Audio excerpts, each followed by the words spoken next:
Hi, I'm Emily Hagstrom, and I'm here at Sarah Week in Houston, Texas. Today we're talking with two industry leaders about how they're working to engage the public about oil and gas development.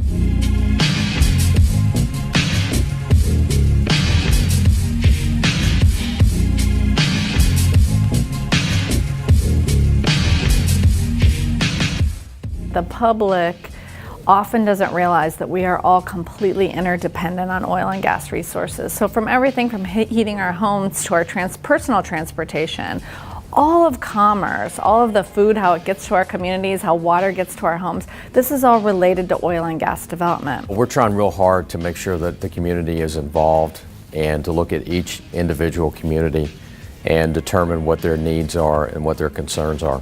So when we can change the conversation to one about how interdependent we are, then we can talk about how do we do this well? What's each of our individual responsibility related to producing oil and gas in our community? Some communities in Texas, for example, like Midland out in the Permian Basin, have been producing oil for 50 or 60 years, so they're very comfortable with what happens when a lot of people come into town to go to work in the oil and gas industry.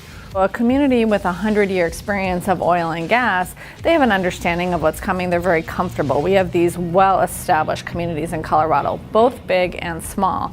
But a community new to oil and gas, whether it's tiny or a significant suburban area, they're uncertain. Other areas like South Texas, it's very new to them.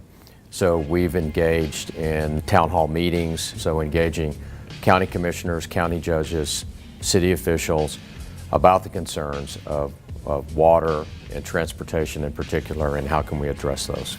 The challenge is right now there are groups mobilized simply to distract from the conversation about how to do this well. There are some interests that are adamantly opposed to the oil and gas industry regardless of what we say about the facts. And when that happens, it can take the majority of a community that's interested in a constructive dialogue and make it a fear-based and very highly emotionally charged dialogue. The main concern is that this practice of fracking is contaminating groundwater and is making people sick. So we have national groups that have targeted Colorado and are coming in, going door to door and literally telling people this kind of blatant misinformation.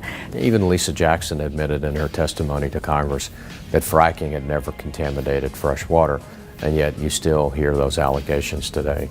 So one of our challenges is to make sure we can get to the community in a way that they can hear us and interact about what they're interested in and what they're concerned about. Yeah, I think it's important to really get it down to the local level. Well, you have to have a plan, make people know that you're just not coming in to make a lot of money and then you're going to leave. You're making a long-term commitment to the community.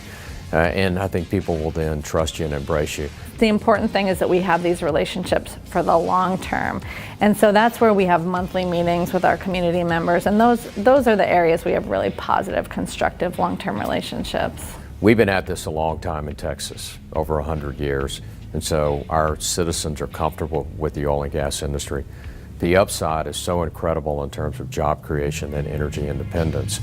We don't have to buy oil or gas from countries that are hostile to America. To me, it's worth it.